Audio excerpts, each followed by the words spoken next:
Station, this is Houston. Are you ready for the event? Houston Station, we're ready for the event. National Public Radio, this is Mission Control Houston. Please call station for a voice check. Station, this is National Public Radio. How do you hear me? Got you loud and clear. Good to talk to you today, Ira. That's great. Thank you. We're very happy to talk to you. Can you both hear me okay? We've got you loud and clear. We used to say in the old business 5 by 5 or something like that when I was a ham radio operator or something. 5 by 5 works. All right, let's begin. Let me ask you, Don, first. Does the view in space ever get tiring as you look out the windows? It never gets tiring to view Earth from space or space from space, just like any number of views from Earth, of Earth, never get tiring. To see a sweeping mountain scene never gets tiring.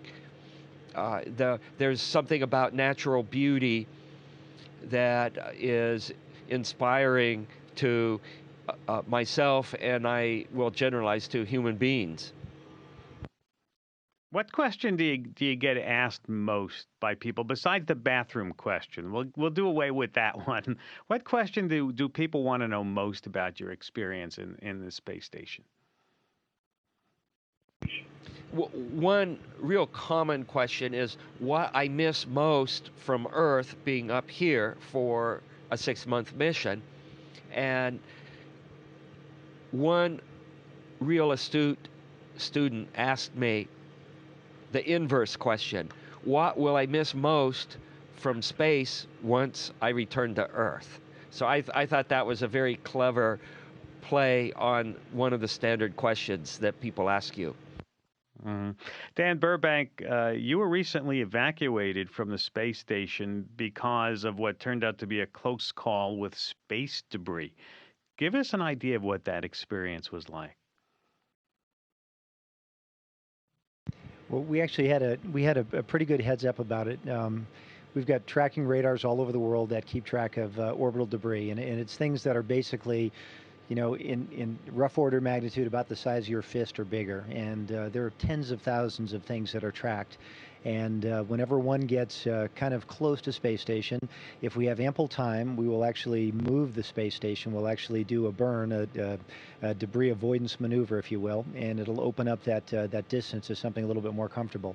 Every now and then we'll get something that's either small enough that it only crops up very late, or it crops up in such a way that the accuracy is a little bit unknown. And in this particular case, it was kind of a combination of both. There was a lot of uncertainty in it, and it was also very late. There wasn't time to actually do a burn that would have been effective in opening up that distance to something more comfortable. So for us, we talked about it the night before, actually probably a day and a half before, and we knew there wasn't time to do the burn. And certainly in the 12 or so hours leading up to what we call the shelter in place, we discussed what we'd have to do. And from our perspective here on board, it was actually fairly straightforward. We essentially started from the forward part of station, worked our way back aft to where the Soyuz vehicles are located, and we powered down systems. And the ground did an awful lot of the systems work there, and we closed all the hatches to isolate as many of the modules as possible from each other. And then we just waited until the closest point of approach with the debris item, and we were each in our respective Soyuz capsules. Mm-hmm. There have been a couple of big solar flares recently that sent lots of potentially dangerous charged particles toward the Earth. What precautions do you have in the space station to shield yourselves from them, and are you in any real danger? Earth, we're outside of the atmosphere, so we don't have the protection from Earth's atmosphere like you would on the surface of Earth. However, we're still well within Earth's magnetosphere, and that deflects a lot of these particles so that they don't pose a real threat. We do have a higher level of radiation up here, but we're still very much under the protection of Mother Earth, and with very few exceptions, life just goes on normally on space station with or without a solar proton event. And what we do notice, these events bring out wonderful displays of aurora. Let's talk about some of the interesting experiments that you folks are doing up there. One in particular that interests me is a flame experiment. We all know what a flame looks like on Earth here and how it behaves.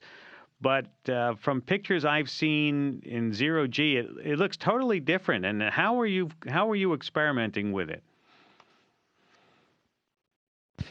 Well, one of the racks, this rack right here, is a combustion rack for investigating various combustion processes where you're looking at the nitty-gritty details of how flames burn. The rack right next to it is a glove box where I currently have a flame experiment set up there. And basically, flames have a healthy appetite for oxygen, and they get that oxygen literally by fanning the flame, and gravity helps fan the flame because of gravity-driven convection. The flame is hot, the hot air rises, cold air rushes in, and that brings fresh oxygen next to the flame. If you try to burn a flame in weightlessness with no air motion around it, it'll burn for a few seconds and snuff itself out. So the whole dynamics of what happens with flames is different in a weightless environment, and so the microgravity environment here on space station is a wonderful place to investigate fundamental aspects of combustion. It's basically another experimental knob we can tweak and help figure out what's going on when something burns. And you're saying that if you leave the flame to itself, it will snuff itself out. Wow, that's something unexpected. It is, and I was doing some combustion experiments last week where we were burning little spheres of plastic. They were polymethyl methacrylate. It's the clear plastic that UC-THAAD's made out of. And we were burning spheres of that. And we were going to, we had a fan blowing on it to add convection. We were going to put the flame out by purging it with nitrogen, which should stop the flame. It turns out it didn't stop the flame because the nitrogen entrained enough air in it that it just kept feeding sufficient oxygen to the burning plastic. And what snuffed the plastic out in a matter of seconds was turning the fan off, and the flame consumed all the oxygen around it, and it just went out on its own. And I tell kids this is the space equivalent of what we tell our school kids of stop, drop, and roll if you happen to catch on fire. But the space version of that is stop and float. And of course, you don't need to drop because there's no place to drop to. Very, very interesting. Let's talk about another experiment. Is it true that you have like a little distillery up there in space? You're doing a sort of a malt experiment? Are you going to brew some beer or something for us? I heard about that, but that experiment hasn't made it on space station yet, and I don't really know what the details are. I think it's just bringing some materials up and maybe mashing them and then bringing them back down to Earth. I don't think there's any plans for distilling. However, we do have a distillation process here on space station, a distillation apparatus, and can you guess what we distill with it there? I'm afraid to ask. Okay, it's part of what we call our regenerative life support system, which I like to refer to as the coffee machine, and it consists of 3 pieces of equipment. We have a toilet. We have this big piece of equipment that the toilet is plumbed into, which contains a distillation apparatus. And then we have a galley. and you go in and use the toilet, and then this big piece of equipment goes chugga, chugga, chugga, chugga, chugga, and then you go to the galley and you get yourself a bag of coffee. And so I like to refer to this as a coffee machine because it takes yesterday's coffee and turns it into today's coffee. And the key element, one of the key elements in that is a fractional distillation process. And a normal process like that wouldn't work in a weightless environment because all our stills on Earth require gravity to separate the vapor from the liquid. And this uses rotation. It uses a rotating body to help add centrifugal force to separate the vapor from the liquid and perform the distillation. So it's really a neat piece of engineering research. Very, very, very, very interesting to learn how that works. Dan Burbank, what are you hoping to learn through your integrated cardiovascular experiment? Well, that's an experiment that's got a lot of different aspects to it, and fundamentally, the main goal is to understand how humans adapt to the weightless environment of space, and how we can mitigate the negative effects of that. So for all of us here, our bodies are just as strong as they need to be for the environment that we're operating in. So if we don't exercise and we're on planet Earth, we will get flabby and we'll lose muscle mass. If you're up here in space and you don't exercise considerably, since you're never counteracting the force of gravity, walking around as we would on Earth, up here, you would lose a lot of muscle mass, you'd lose a lot of minerals from your bones, your heart volume, the size of the heart muscle would get smaller and smaller, and those would all be fine if you were going to live and essentially be a long-term creature of space. But since we're going to return to planet Earth sometime, we'd like to minimize that as much as possible. So integrated cardiovascular kind of looks at a holistic in a holistic way at how the body adapts to here. And we do everything from ultrasound, where we're scanning our hearts and our blood vessels.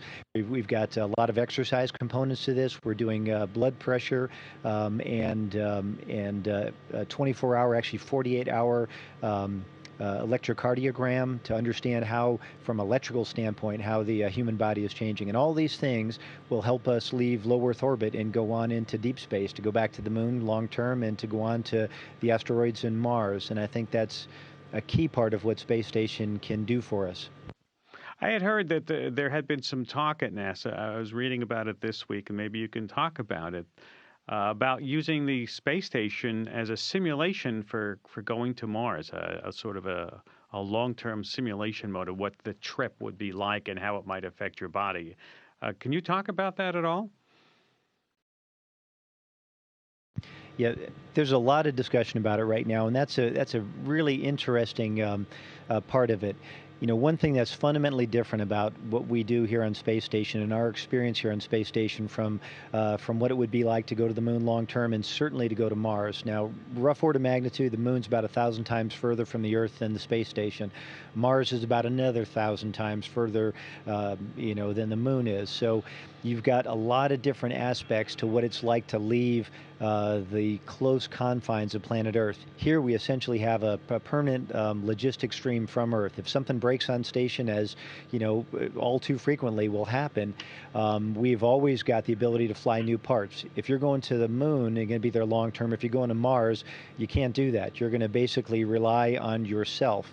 Now, the psychological aspect of going to Mars, there's another whole wrinkle to that, and that is the time it takes to transmit a signal from Earth to the crew on Mars, or vice versa. And you're limited by the speed of light, and it'll be a long, long time. Earth will become vanishingly small. It'll almost be indistinguishable from a lot of the brighter stars, so you'll feel very remote. So the psychological part of it would be kind of an interesting thing. To simulate that on station, that would probably involve essentially introducing a time lag between when the crew calls the ground and when the ground responds. It would involve, potentially limiting the crew's view out the window. So you're not seeing planet Earth. You don't feel physically as close to it.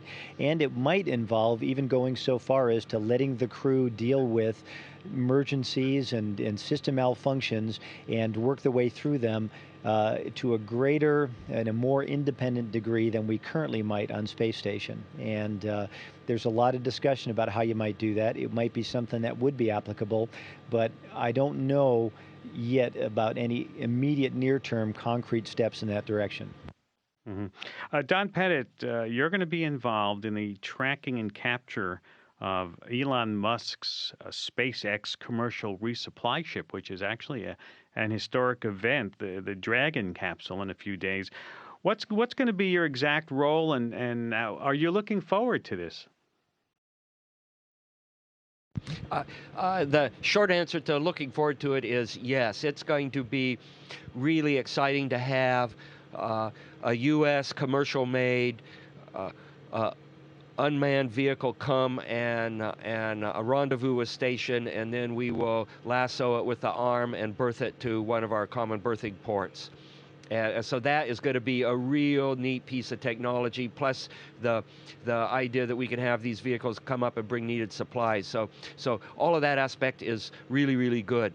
In terms of what we're doing to prepare, Andre Kuipers and I are going to be doing the robotics to lasso the Dragon vehicle and then berth it to one of our ports. And I'll be flying the arm for the lasso part, and Andre will be flying the arm for the berthing to space station. So we're sharing the duties and backing each other up for this approach, track and capture, and then berthing to station. Mm-hmm. Having lived, I'll address this to both of you. Having lived up there for many months, and having prepared so long for your voyage and your life in the space station, what did you find that you were not quite prepared for? What are some of the unexpected things that you say, gee, I can pass this knowledge along to the next person, or I found out more about myself from being up here for this amount of time? That's a good question, and I've got a little example. One of these small details that you can never train for, and you are just surprised when you come up to orbit that it could be this way. And it has to do with our trash cans, our waste baskets. And we have these really nice waste baskets, and if you open up the lid to put a small piece of something in there, that little small piece of something will just be floating right under that lid, and then the next person opens that lid up, all these little small pieces come floating out, and it makes a big mess. And so the waste baskets are great for a big chunk of something, but all these little tiny things, like little pieces of tape and little strings and things like that, you don't want to put them in the waste basket, or they just make a mess for the next guy. So what we do is we take one of our little wet wipe containers, which is just like the wet wipes that you use for wiping baby bottoms on Earth, and we use the same ones up here. And they come in a little plastic pouch with a little lid, a little doorway that you can open up. And when we have one of those things empty, we stick it on the wall, and we use it for a small items waste basket.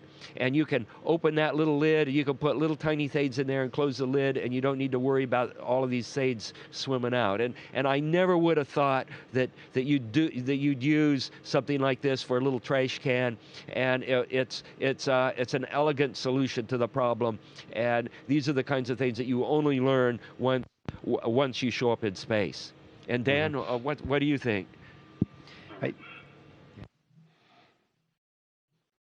Yeah, I guess if I were to think back on the thing that probably surprised me the most, even having been up here twice on shuttle missions, is how difficult it is to keep track of everything that you have. On a shuttle mission, it's a little bit smaller volume. You do spend time in the station, but you don't spend as much time here that you don't get necessarily exquisitely good about keeping track of things. And up here, the first couple of weeks that we're around, it is so easy for things even that are velcroed and attached and so forth to just fly away, get bumped and jostled. We joke about new crews coming on board space station, shuttle crews included, creating a wake of swimming parts and cameras and notebooks and procedures and so forth behind them when they go by. It gets to the point up here where everything that you do, you're constantly thinking, planning, or at least in the back of your mind, how to keep track of everything. And if you're going to take something apart to fix it for example, keeping track of bolts and washers and nuts and having a little piece of tape staged by and having all your tools organized is something that's kind of part and parcel with your life up here. One last question. Dan Burbank, you're going to be coming back in a few days. Is adjusting to life back on Earth going to be difficult? Are you looking forward to it, or are you going to be nostalgic about missing the space station? I think for everybody that's had a chance to be up here, I think you're always going to have just a little piece of your heart that's still here, that you're going to miss these views, miss just the nature of life in space. I'm really looking forward to seeing my family again. Family and friends, being able to see them again will be great. The thing that'll be really hard is, at least by all reports, is getting used to planet Earth's gravity and getting used to fighting it all the time. We spend a lot of time exercising up here, but I wonder if it'll ever really be enough to make those first couple of weeks as easy as I hope they would be. Well, Commander Burbank and Flight Engineer Don Pettit, I want to thank you both for taking time to be with us today, and good luck to you, and welcome back when you get back to Earth. Thank you for joining us on Science Friday from the International Space Station. Ira, thank you. It was great talking to you today.